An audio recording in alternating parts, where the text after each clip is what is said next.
хүн бүхэн шаардахгүй бол хэрэгжихгүй. Замынхаа стандартыг сайжруулах хандаад байна. Эрсдлийн стандарт одоо индекс бол нэлээд доогуур яваад байгаа нь. Налуу зам хэвээд өгвөл сайхан л Стандартыг хууль мэт хэрэгжүүлдэг, хэрэгэлдэг, шаарддаг болцгоё.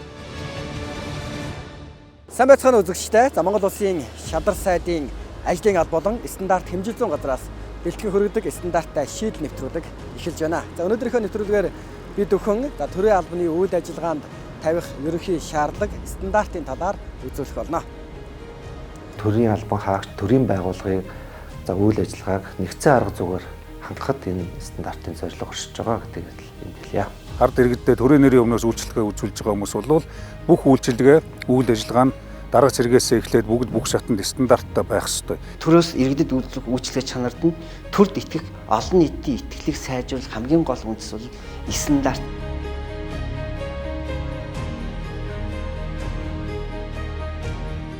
Хүн рүү чиглэсэн ийм тогтолцоо руу шилжихгүй бол бид энэ үйлчилгээнийхээ асуудлыг ярьсаар байгаад хүнийхээ стандартын асуудлыг, хөгжлийн асуудлыг хайцсан. Монгол улсад өнөөдрийн байдлаар 6779 стандарт хүчин төгөлдөр мөрдөгж байна.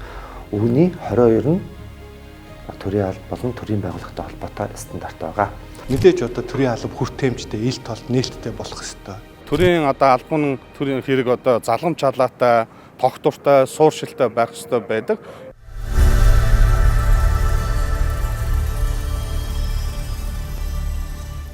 Монгол Улсын төрийн зорилт чиг үүргийг үндсэн хууль, бусад хууль тогтоомжийн хүрээнд хэрэгжүүлэх, төрийн бодлого боловсруулах, төрөөс зайлшгүй үзүүлэх шаардлагатай үйлчлэгийг нийтэд хүргэх үйл ажиллагааг эрхлэх байгууллага нь Монгол Улсын төрийн алба юм а. Түүнийг хэрэгжүүлэхээр төрийн албан тушаалыг эрхлэн төрөөс үзүүлэх шаардлагатай үйлчлэгийг иргэд нийтэд хүргэх ажлыг төрийн албан хаагчид хэрэгжүүлдэг. Төрийн албаагч гэдэг бол өөрөө нийгмийн соён гэгэрүүлэгчд. Энэ төрийн албаар дамжуулаад нийгмээ соён гэгэрүүлж байгаа, нийгэмдээ мэдээлэл хүргэж байгаа, иргэддээ үйлчилж байгаа, чанартай үйлчилгээ хүргэх ийм үүрэг хариуцлагатай хүмүүс учраас энэ хүмүүс өмч зүүж байгаа хувцас хунараас эхлээд үг хэллэгээ хүртэл зэгцтэй байлгах, мэрэгжлийн байлгах, чадвартай байлгах, ойлгомжтой байлгах хүн рүү чиглэсэн ийм тогтолцоо руу шилжихгүй бол бид энэ үйлчилгээнийхээ асуудлыг ярьсаар байгаад хүнийхээ стандартын асуудлыг, хөгжлийн асуудлыг хайцсан. Тэгэхээр энэ бол хүний хөгжлийн асуудал стандарт гэхээр бас хүмүүс буруу зураг ойлгодог нөхцөл бий.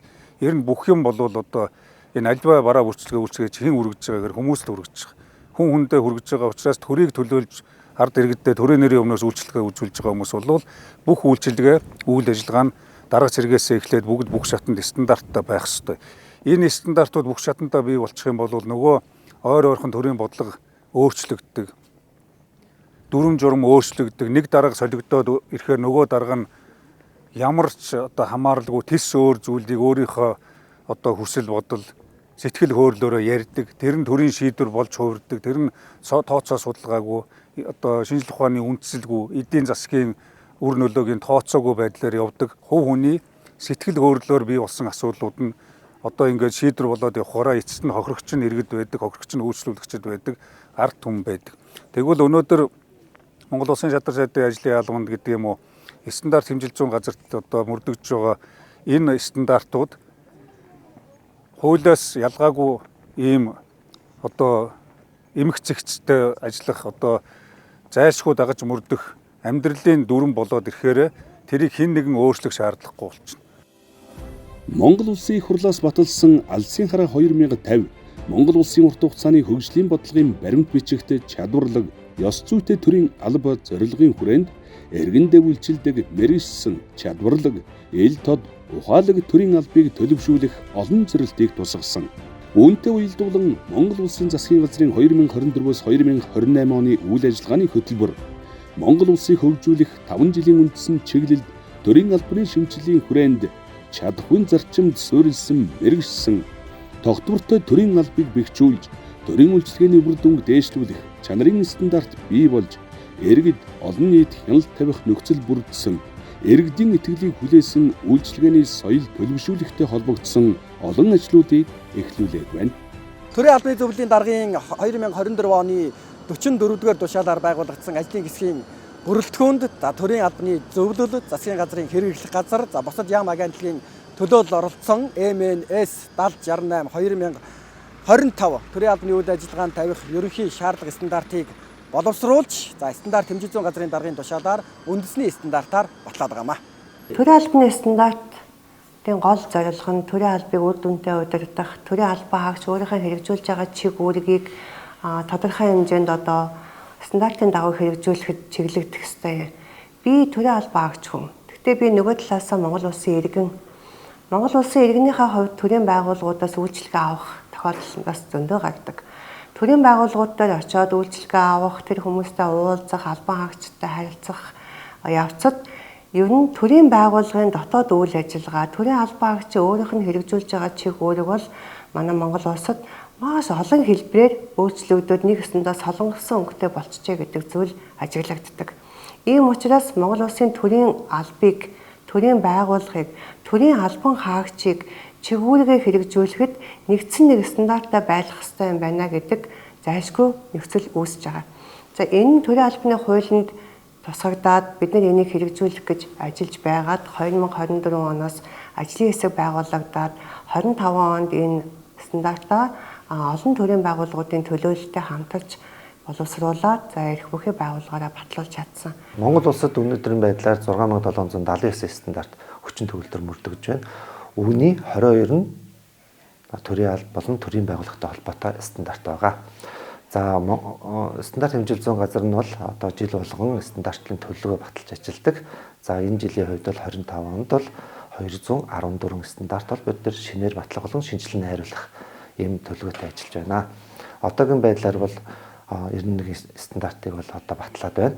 За үүний гол одоо төрийн албатай болон төрийн албан хаагчтай холбоотой хамгийн чухал стандарт бол төрийн албаны үйл ажиллагаанд тавигдах ерөнхий шаардлагатай стандартыг 2025 оны 5 сарын 19-ний өдөр 52 дугаар тушаалаар баталсан байгаа. За энэ нь бол стандарт нь бол Монгол улсад одоо ажиллаж одоо үйл ажиллагаа төрийн албыг одоо залгуулж байгаа 226 мянган төрийн албаагчтай шууд холбоотой гэдгийг энд хэлхэн зүйтэй. За энэ стандартаар бид нар төрийн байгууллага болон төрийн албаа хаагчийн үйл ажиллагаанд тавигдах ерөнхий шаардлагыг бол арга зүгээр хангахад энэ стандартын одоо гол зорилго оршиж байгаа гэдгийг энд хэлхэн зүйтэй гэж бодож байна. Төрийн албаны тухай хуульд зааснаар төрийн албыг үр дүнтэй удирдах, төрийн байгууллага, төрийн албан хаагчийн үйл ажиллагааг оновчтой зохион байгуулахад нэгдмэл арга зүгээр хангах нь энэ стандартын зорилго оршиж байгаа юм. Мөн төрийн байгууллага хууль тогтоомжид заасан чиг үүргээ төрийн албан хаагч албан тушаалын бүрэн эрхээ хэрэгжүүлэх, төрийн үйлчилгээний үр ашиг, үр нөлөөг дэвшлүүлэхэд чиглэсэн менежментийн үйл ажиллагаанд тавих шаардлагыг энэ стандартаар тогтоожээ. Төрөөс иргэндээ үзүүлж байгаа үйлчилгээг цэгцтэй, мэрэгссэн, ялангуяа шуурхай, бодиттой болгоход энэ стандартын үүрэг бол маш их байгаа. Яагаад тэгэхээр хамгийн гол зүйл нь төрийн байгууллагын соёл ер нь ямар байх ёстой юм бэ гэдгээс стандарт маань эхэлж байгаа. Төрийн байгууллагын соёл стандартын дагуу яг зөв байх юм бол бидний төрийн албан хаагчийн харилцаа тэрийгэ дагаад зөв болно. Харилцаа хандлага ёс зүй маань зөв болсноороо төрийн албан хаагч иргэнд үзүүлж байгаа үйлчилгээ зөв, мэрэгсэн, тогтвортой, яг үр дүнтэй болох юм. Тэгэхээр энэ зүйлийн маань стандартаар одоо бид нар энийг хэрэгжүүлэх ёстой. За энийг хэрэгжүүлэх ажлыг улсын хэмжээндээс зохион байгуулад эхэлж байна. Энэ төрийн албанд одоо баталсан энэ ерөнхий стандарт бол хамгийн чухал нь төрийн албанд орж ирж байгаа шинээр орж байгаа албан хаагчны одоо үндсэн чиглүүлэх одоо сургалтын нэг гол хэрэглэгдэхүүн болох ёстой гэдэг тийм байр суурьтай байгаа. Төрийн албаны зөвлөлөөс ер нь удирдлагын их тим дээр явуулах сургалтын дээр бол яг энэ төрийн албаны ерөнхий стандартыг төрийн албанд орж байгаа төрийн албаагч зайлшгүй орох хичээлийн нэг байх ёстой гэсэн ийм бодлого чиглэлийг баримтлан явж байгаа. За энэ хүрээндээ стандарт хэмжил зүйн газрын даргын баталсан стандартыг бид хэрэгжүүлэх зорилгоор төрийн албаны зөвлөлөөс тогтоол батлаад энэ тогтоолуудыг бүх аймаг нийслэл яамдуудынхаа салбар зөвлөлүүд хургуулээд хэрэгжүүлж ажиллахыг чиглэл болгож байгаа. За та бүгд мэдж байгаа. Нэр орж ирэнгүүт л тэгдэг үсэ. За ахаа. Игчээ. Эн чинь болохгүй байхгүй. Тэр чинь удирдах албан тушаалтантайгаа дандаа албан тушаалаараа юм уу нэрээр нь харьцах гэдэг ийм жиг заяг нөгөө стандарт байхгүй тийм замраагүй байдал, гэр бүлсэг байдал, ах дүүсэг байдлыг бий болгоод ихээр энэ төрийн албаны өөрийнх нь нөгөө хариуцлагатай байх, бусдыг хүндлэх тийм юмыг алга болгоод байгаа. Энэ стандарт хэрэгжснээр ямар харилцааг зохицуулаад байгаа юм бэ гэхээр төрийн байгууллагад тавигдах шаардлага, төрийн албан хаагч тавигдах шаардлагыг тогтоосон мөн төрийн албаны үйл ажиллагаанд тавигдах шаардлагуудыг бол тус тогтоосон байна. Энэ стандарт хэрэгжснээр ямар үр дүн гарах юм бэ? Мэдээж одоо төрийн алба хүртээмжтэй, ил толд нээлттэй болох ёстой. Төрийн албыг үр дүнтэй удирдах боломж нөхцлүүд бий болно. Төрөнд өртсөн одоо төрийн байгууллагуудын үйл ажиллагааны ялгаатай байдлаар арилж иргэдийн сэтгэл ханамж нэмэгдэж, төрд итгэх, иргэдийн итгэл нэмэгдэх ийм зорилготой. Нөгөө талаар энэ бол төрийн байгууллагууд харилцан адилгүй үйл ажиллагааны онцлогтой байдаг. Тэгэхээр энэ одоо жишг стандарттай уялдуулаад тухайн салбарын онцлог үйл ажиллагаатайгаа уялдуулаад илүү одоо наривчлсан зохицуултуудыг салбар одоо холбогдох байгууллагууд тусгаад хэрэгжүүлэх бол бүрэн боломжтой. Төрийн байгууллагад хүнд суртал их, төрийн албан хаагчид иргэдэд чирэгдэл учруулдаг асуудал шатанд байсаар байгааг олон нийт шүүмжилдэг. Тиймээс төрийн байгууллагын бүх төвшөнд үүрэг хариуцлагыг дээшлүүлж, ажилтан албан хаагчдын ёс зүй хариуцлагыг өндөржүүлэх, төрөөс үзүүлэх шаардлагатай үйлчилгээг иргэд олон нийтэд хүргэхэд үйл ажиллагааны стандартаа тогтоон ил тод байлгахад шаардлагатай юм. Энэ жилийн баталсан төрийн албанд тавигдах ерөнхий шаардлага гэдэг стандарт бол энэ албанд ажиллаж байгаа одоо энэ альтерны хэлдэг энэ тоотой холбоотой бүх хүмүүстийн бол хамааралтай байгаа. Стандартыг бол хүн бүр дагаж мөрдөх зайлшгүй шаардлагатай байгаа. Цаашид одоо стандартшил техникийн зохицуулалтад хөдөлгөөний үндэсний нэгтгэмжийн тухай хууль дээр стандартыг бол бид нар заавал дагаж мөрдөх, заавал хэвших. За ялангуяа иргэд төрийн алба хоёр хоорондын харилцааг бол үнэн зөв бодтой, дээрэс нь бол хаана хэн ямар чиглэлээр яаж ажиллах вэ гэдэг маш тодорхой болгож өгч байгаагаар энэ стандартын онцлог багмаа. Манай одоо ажлын албанд бүрдэж байгаа ажил үүргийн гүйцэтгэл, ажлын байрны тодорхойлолт, ажилтан мэргэжлэнүүдийн ажлын одоо хуваарлалт, за түүнийг одоо хэрэгжүүлэх дүрм журмууд нь бол яг стандартын дагуу мөрдөгд явах юм бол тэр өөрөө төрийн стандарт болж болно. Тэр өөрөө төрийн ой санамж болж хувирна. Тэр өөрөө төрийн одоо үйл ажиллагааны тогтвортой байдлыг хангана. Ингэснээр одоо бүх талд үйлдвэрлэл үйлчилгээ төдийгүй төрийн үйл ажиллагаа ч гэсэн бодлого шийдвэр ч гэсэн стандарттай бодлоготой явж эхлэх ийм тогтолцоо руу орох юм байна. Тэгэхээр энэ бүхнийг одоо бид нар бараа бүтээгдэхүүн дээрээс нь үйлчилгээ тэгээд ажил үүрэг хариуцсан хүмүүсийн ажил хэргийн стандарт гэдэг үйл ажиллагааны стандартыг ингээд тодорхой болгочих юм бол бүх зүйл эзэнтэй, бүх зүйл тодорхой ийм болох юм байна. Тэгээд энэ хэрээрээ бол бидний нөгөө эзэнгүй хариуцлага нэгтэг.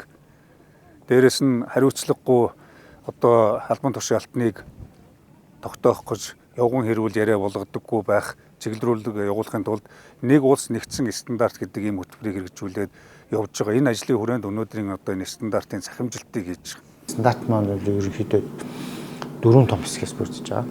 Төрийн албан хаагчид тавигдах шаардлагууд, төрийн байгууллага тавигдах шаардлагууд, төрийн байгууллагын үйл ажиллагаанд тавигдах шаардлага, дараад нь төрийн байгууллагын үйлчлэгээнд тавигдах шаардлагууд гэсэн байдлаар ингээд стандарт маань батлагдсан. За жишээлбэл одоо юу гэдгийг төрийн албан хаагчийн дотгошоогоо ч гэсэндээ одоо ажил хүлээлцэхэд ямар стандартаар ажил хүлээлцэх ёстой юм бэ? Захимтай жишээлбэл захим хэрэглээгээ яаж одоо стандартын дагуу хэрэгжүүлэх юм бэ гэдэг ч юм. Ийм байдлаар бид нар стандарттай төрийн байгууллага албан хаагч дотгошоогоо ч гэсэн үйл ажиллагааны төрлийн стандартыг бол оруулж ирсэн байгаа. За мөн иргэд одоо иргэд хуулийн этгээд зүрх харьцаж байгаа гадагшаага чиглэсэн стандартууд бол байгаа. Тийм ээ. Энэ стандартад бас гендерийн асуудлыг бас тусгасан асуудал байгаа. Монгол улсын төрийн албаны нэгдсэн тогтвортой дүр төрхийг бүрдүүлэхэд стандартыг хэрэгжүүлэх дагаж мөрдөх шаардлагатай. Тиймээс олон улсын чанарын менежментийн тогтолцооны стандартыг төр захиргааны байгууллага үйл ажиллагаанд нэвтрүүлж хүн төвтэй удирдлагаас процесс төвтэй удирдлагад шилжих, байгууллагын соёлыг хөгжүүлэх, төрийн албан хаагчийн мэдлэг, ур чадвар, хандлага дээшлэх, гүйцэтгэл, баримт бичгийн удирдлага, тогтолцоо сайжрах боломж бүрдэнэ. Мөн байгууллагын ил тод байдал, эрх мэдэл, чиг үүрэг, хариуцлагын тогтолцоо сайжирч, үргүү зардал буурах юм. Ажлын үр дүнтэй арга барил нэвтэрч, цаг хугацаа, төсөв хөрөнгө, боломжит нөөцийг хэмнэж, бүтээмжч нэмэгдэх ажээ. төрийн албанд одоо ажилд орсон хүмүүсүүд ажлаас чөлөөлөгдөхдөө одоо жишээлбэл 1 сарын өмнө бол хуулийнхаа дагуу мэдэгдэх ёстой. За ажлаас чөлөөлөгдөж байгаа тохиолдолд тэр өөрийнхөө өнгөрсөн хугацаанд хийсэн ажлынхаа тайлан мэдээ, цаасаар болон файлаар бүгдийг өгөх ёстой байдал чинь. За гинт өнөөдөр би ажлаасаа гарлаа маргааш явлаа, өөр ажилд орлоо ч гэдэг юм. Тэгээ явхдаа тэр байгууллагт хийж хэрэгжүүлж исэн тайлан мэдээ бичгээр нь юусоо өгдөг. Тэгэхээр тэр байгууллагын нөгөө түүх, архив, үнэт зүйлсүүд нь ингээ байхгүй болоод ийм асуудлууд үүсээд идэг болохоор одоо энэ сая шинжлэхтэн батлагдсан төрийн албаны стандартаар ажил хүлээлцүүлэхдээ юунд анхаарах юм? Ер нь хүлээлцэхгүй бол ямар хариуцлага ноогдох юм? Ажлаа хүлээлгэж өгөөгүй хариуцлагагүй байсан мөртлөө нэг төрийн байгууллагаас нөгөө төрийн байгууллага руу очиод бас ингээл ажлыг бүтээмж нь унагна. Энд чинь цаашдаа яг иргэдэд төрийн үйлчлэгээний чанар хүртээмжид цаана сөрөг нөлөөлөх ийм тохиолдол байна. Төрийн одоо албан төрийн хэрэг одоо залгамж халаатай, тогтвортой, сууршилтай байх ёстой байдаг. Энэ ч үүднээсээ бид бүхэн тухайн төрийн албаагчийг ажил томилогтой, сэлгэхтэй, шинэ албан тушаалтанд томилогдохдоо одоо өөр газар сэлгэн суурьж ажиллахтаа бол ямар хууль тогтоомжийн хүрээнд тухайн ямар ажил чиг үүргийг албан тушааллын тодорхойлолтод заасан чиг үүргийг хийж хэрэгжүүлж гүйцэтгэж исэн бэ гэдэг тухайн мэдээллүүдээ ажил хүлээлгэж байгаа, сэлгэж байгаа, шинээр орж байгаа албан тушаалтанд мэдээллүүдээ одоо хуваалцах, үлдээх, залхамж халаа байдлыг бий болгож байгаараа Монгол Улсын одоо төрийн албаны одоо нэгэн дүр төрх хэм маягийг бий болгохоор онцлог байгаа. Ингэснээр Монгол одоо төрийн албаны үйл ажиллагаа одоо чанартай байх, хүртээмжтэй байх, нээлттэй ил дод байх асуудлууд нь бүрдсэн гэж ойлгож болохоор байгаамаа. Менежментийн тогтцоог одоо нэвтрүүлснээр стандартыг нэвтрүүлсэн ямар ач холбогдолтой гэхээр сайн үйлчлэгээ үзүүлэх юм механизм бий болдог. Олон нийтийн итгэлийг бий болгодог, төрүүлдэг те эрсдлийн менежментийг бий болгодог. Тэгээ үр ашигтай зардлыг бууруулах ийм олон үр ашигыг авчирдаг ийм ач холбогдолтой байд юм. Төрийн байгууллагууд төрийн үйлчлэгээ үзүүлдэг олон арван байгууллагуудын чанарын удирдлагын 9001 стандартыг нэвтрүүлэн үр дүнтэй хэрэгжүүлээд ажиллаж байна. Ерөнхий стандартыг бид нар баталсан. Ерөнхий стандартын хүрээнд байгууллага, салбарууд наривчилсан дэд стандартуудыг бас батлах ёстой. Тийм учраас бид нар одоо иргэн хүн Монгол Улсын төрийн аль нэгэн байгууллагын босхийг алхаж ороход л тэр байгууллагын соёл, үнд зүйл, үйлчлэгээ үзүүлэх бүх зүйл маш тодорхой байх ёстой. Энэ нь л энэ стандарт чиглэж байгаа юм. Тэгээ бид нэ цаашаад одоо энэ төрийн албаны шинжилэл, ялангуяа эрх зүйн шинжилэл хийж байгаа энэ цаг үед стандартыг илүү дэлгэрүүлэх, за тэрийг тодорхой одоо стандартуудыг хуульд буюу шингээх асуудлыг бас төлөвлөөд ажиллаж байна. Нөгөө төгөөрөө төрийн албан хаагчийн чадамжийн хүрээ гэдэг зүйлийг манай байгууллага хийж байна. За энэ чадамжийн хүрээ дотор стандартад тусгацсан маш олон асуудлуудыг оруулж байгаа. Ялангуяа харилцаа, хандлага, ёс зүй тэр хүний одоо хийх ёстой чиг үүргүүд дээр энийг бол бид нэ шингээж өгч байгаа. Тэгэхээр стандарт батлагдсанараа зөвөр одоо юу гэдэг байгууллагуудад өөрөг өгөөд албан хаагчдад өөрөг өгөхөөсөө илүүтэй таны өнөөдөр хэрэгжүүлж байгаа чиг үүрэг, таны өнөөдрийн хэрэгжүүлж байгаа төлөвлөгөө, гүйцэтгэл бүх юмд энэ стандартууд шингэж байгаа гэдгийг бас ойлгох нь зүйтэй. Монгол Улсын засгийн газар цаашидч Алсын хараа 2050 Монгол Улсын урт хугацааны хөгжлийн бодлогын баримт бичиг, Монгол Улсын засгийн газрын 2024-өөс 2028 оны үйл ажиллагааны хөтөлбөр хэрэгжүүлэх хүрээнд төрийн байгууллагын үйл ажиллагаанд олон улсын менежментийн стандартуудыг нэвтрүүлэхэд төр хувийн хэмжээлийн хамтын ажиллагааны хүрээнд дэмжлэг үзүүлэх болно. Хүн бүхэн шаардахгүй бол хэрэгжихгүй. Замынхаа стандартыг сайжруулж болох юм байна. Эрсдлийн стандарт одоо индекс бол нэлээд доогуур яваад байгаа нь. Налуу зам хэвээд өгвөл бас сайхан л Стандартыг хууль мэт хэрэгжүүлдэг, хэрэгэлдэг, шаарддаг болцгоё.